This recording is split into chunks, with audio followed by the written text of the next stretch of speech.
Friends, students, this is Amit Vyas, and today we will study about the general solution of any trigonometric equations. In last lecture, I had also discussed something about the general solution of trigonometric equations. Today we will do some questions in which we have to obtain the general solution of the given trigonometric equations. Okay, so जैसे हमारा कोई एक trigonometric equation है sine x is equal to √3/2। हमें क्या करना है, इस ट्रिग्नोमेट्रिक इक्वेशन का जनरल सोल्यूशन निकालना है।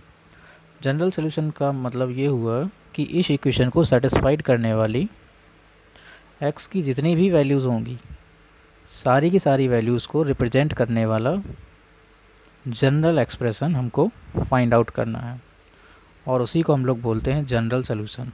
ठीक है, तो लास्ट टाइम में मैंने आपको बताया था कि अगर हमारा ट्रिग्नोमेट्रिक इक्वेशन इस फॉर्म में हो, sine theta is equal to sine alpha के फॉर्म में, वेयर थीटा हमारा वेरिएबल है और अल्फ़ा हमारा कोई कांस्टेंट है, और ये जो हमारा कांस्टेंट होता है ये लीस्ट प्रिंसिपल सॉल्यूशन वाली वैल्यू होती है।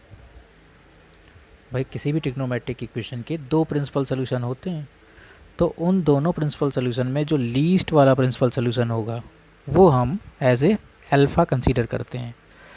तो ये हमारा जो अल्फ़ा है ये क्या है, ये कांस्टेंट होता है और ये वेरिएबल है जिसकी वैल्यू हमको निकालनी है। ठीक है, थीटा हमारा यहाँ पर वेरिएबल है जिसकी वैल्यू हमको निकालनी है, एंड अल्फ़ा जो है वो हमारा कांस्टेंट है। अंडरस्टैंड? तो अगर हमारा ट्रिग्नोमेट्रिक इक्वेशन इस फॉर्म में है, sine theta is equal to sine alpha के फॉर्म में है, देन इस टाइप के ट्रिग्नोमेट्रिक इक्वेशन की जनरल वैल्यू होती है थीटा इज इक्वल टू, मतलब इसका जो जनरल सोल्यूशन होता है वो theta is equal to n pi plus -1 की पावर n इंटू अल्फ़ा, -1 की पावर n इंटू अल्फ़ा। ये हमारा क्या होता है, general solution of this type of equations होता है। ठीक है, तो अब हमें क्या करना है, ये जो हमारा ट्रिग्नोमेट्रिक इक्वेशन है इसको पहले हम sine theta is equal to sine alpha के फॉर्म में कन्वर्ट करेंगे। तो sine x is equal to √3/2, √3/2 sine में किसकी वैल्यू होती है, तो √3/2 साइन में साइन 60 की वैल्यू होती है। तो √3/2 को हम लिख सकते हैं साइन 60, 60 मीन्स π/3। इसके दो प्रिंसिपल सोल्यूशन होंगे, एक तो हमारा 60 ही होगा और दूसरा हमारा 150 होगा। क्या होगा, 150। √3 sine x is equal to √3/2 के टू प्रिंसिपल सोल्यूशंस होंगे, तो एक हमारा 60 होगा और दूसरा हमारा 120 होगा, सॉरी नॉट 150, 120 होगा। तो मैंने क्या बोला था कि हमें यहाँ पर sine theta is equal to sine alpha में जो अल्फ़ा कंसीडर करना है वो लीस्ट वाला प्रिंसिपल सोल्यूशन कंसीडर करना है, तो यही तो लीस्ट वाला हुआ। तो अब ये हमारा sine theta is equal to sine alpha के फॉर्म में आ गया। जैसे ही अब ये sine theta is equal to sine alpha के फॉर्म में आ गया, तो अब हम ये वाला फार्मूला अप्लाई कर सकते हैं। तो इसका जनरल सोल्यूशन क्या हो जाएगा, x इज इक्वल टू, क्योंकि यहाँ वेरिएबल x है, यहाँ पर जो मैंने आपको समझाया था इसमें वेरिएबल थीटा था तो थीटा इज इक्वल टू था, यहाँ पर क्या लिखेंगे, x is equal to n pi plus -1 की power n into alpha, alpha क्या है π/3। तो ये आपका इसका जनरल सोल्यूशन हो गया। अंडरस्टैंड? वेयर n क्या है, इंटीजर है। अगर आप इसमें n की वैल्यू इंटीजर्स पुट करते जाओगे तो ईच n के लिए आपको क्या होगा, एक इसका सोल्यूशन मिलेगा। अंडरस्टैंड? मतलब गिवन इक्वेशन के जितने भी सोल्यूशन हो सकते थे सारे सोल्यूशन को रिप्रेजेंट करने वाला जनरल एक्सप्रेशन ये आ गया। अब अगर हम चाहें तो इसके कोई भी सोल्यूशन ऑब्टेन कर सकते हैं by putting the value of n। ज्यों ज्यों हम n की डिफरेंट वैल्यूज़ पुट करते जाएंगे त्यों त्यों हमको इसके डिफरेंट सोल्यूशंस मिलते जाएंगे।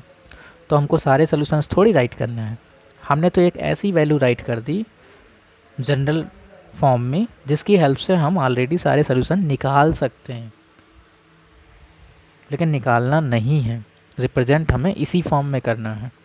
ठीक है, एक क्वेश्चन और लेते हैं। जैसे मान लिया अगर ये होता sine x is equal to -√3/2। ठीक है, तो अब हम क्या करते, सबसे पहले इसको sine x is equal to sine alpha के फॉर्म में कन्वर्ट करते कि नहीं करते। लेकिन अल्फा हमारा लीस्ट प्रिंसिपल वैल्यू होना चाहिए, तो इसमें हम अल्फा कैसे कंसीडर करते हैं। तो sine x is equal to हमें क्या करना है, -√3/2 किसकी वैल्यू होती है, साइन 60 की वैल्यू होती है, तो π/3। So sine x is equal to, अब साइन के आगे नेगेटिव लगा हुआ है, तो साइन नेगेटिव कहाँ पर होता है,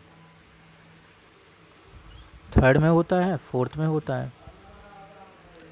तो जब हम इसे थर्ड के टर्म्स में कन्वर्ट करेंगे तो हमको लीस्ट प्रिंसिपल वैल्यू मिलेगी, फोर्थ के टर्म्स में करेंगे तो हमको बड़ी वाली प्रिंसिपल वैल्यू मिलेगी। भाई दो प्रिंसिपल वैल्यू होती हैं, एक छोटी एक बड़ी, हमें छोटी वाली प्रिंसिपल वैल्यू चाहिए, तो इसको हम थर्ड के टर्म्स में कन्वर्ट कर सकते हैं, फोर्थ के टर्म्स में भी कन्वर्ट कर सकते हैं, लेकिन लीस्ट प्रिंसिपल वैल्यू हमें तभी मिलेगी जब हम थर्ड के टर्म्स में कन्वर्ट करेंगे।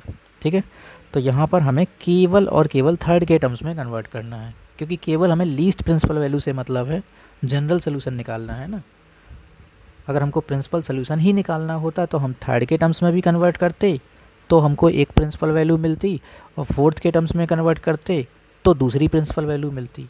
लेकिन हमको यहाँ पर क्या करना है, केवल least principal value find out करना है, तो हम इसको केवल थर्ड के टर्म्स में कन्वर्ट करेंगे। थर्ड में क्या होता है, 180 प्लस 270 माइनस, तो इसको तो हम 180 प्लस की हेल्प से इसको हम एक्सप्रेस करेंगे ना, तो इसको हम लिख सकते हैं साइन, क्योंकि साइन है 180 plus theta, so 180 plus π/3।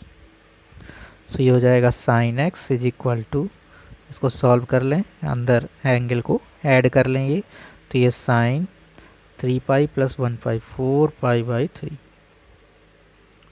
So x is equal to, क्योंकि अब ये उसी फॉर्म में आ गया, साइन थीटा या sine x is equal to sine alpha के फॉर्म में आ गया, वेयर अल्फा क्या होना चाहिए, लीस्ट प्रिंसिपल वैल्यू, तो ये आपकी लीस्ट प्रिंसिपल वैल्यू है।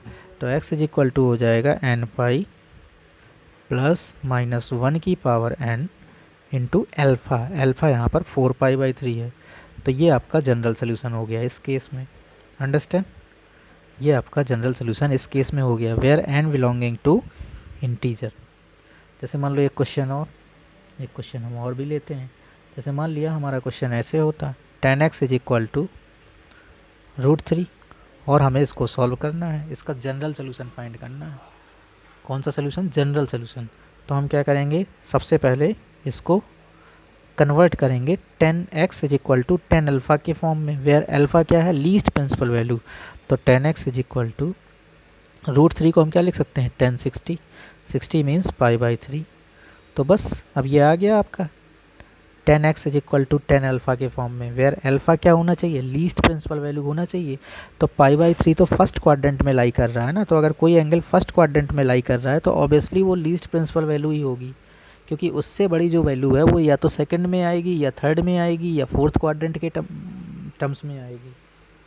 तो अगर आपका 0 से 90 के बीच का एंगल है तो ऑब्वियसली वो लीस्ट प्रिंसिपल वैल्यू ही होगा, उसके लिए हमको टेंशन लेने की ज़रूरत है ही नहीं। तो अब हमारा ये किस फॉर्म में आ गया, tan x is equal to tan alpha के फॉर्म में आ गया। तो tan के केस में हमने स्टडी किया था कि अगर हमारा trigonometric equation tan theta is equal to tan alpha के फॉर्म में हो, tan theta is equal to tan alpha के फॉर्म में हो, तो थीटा इज इक्वल टू, इसका जनरल सोल्यूशन क्या होता है, theta is equal to n π plus alpha, ये होता है ना। तो यहाँ पर भी हमें वही चीज़ अप्लाई करनी है, tan x is equal to tan π/3 के फॉर्म में है, तो general solution of this trigonometric equation x is equal to हो जाएगा n π प्लस अल्फा, अल्फा क्या है, π/3। सो ये आपका जनरल सोल्यूशन हो गया of this trigonometric equation where n belonging to integer, ये आप ज़रूर लिखा करो, मेंशन किया करो कि एन यहाँ पर एक्चुअल में क्या है। ठीक है, तो आई होप आपके समझ में आया होगा। नेक्स्ट क्लास में हम इसी टॉपिक से रिलेटेड कुछ क्वेश्चन और लेके आएंगे, तब आपकी सारी बात समझ में आएगी। ठीक है।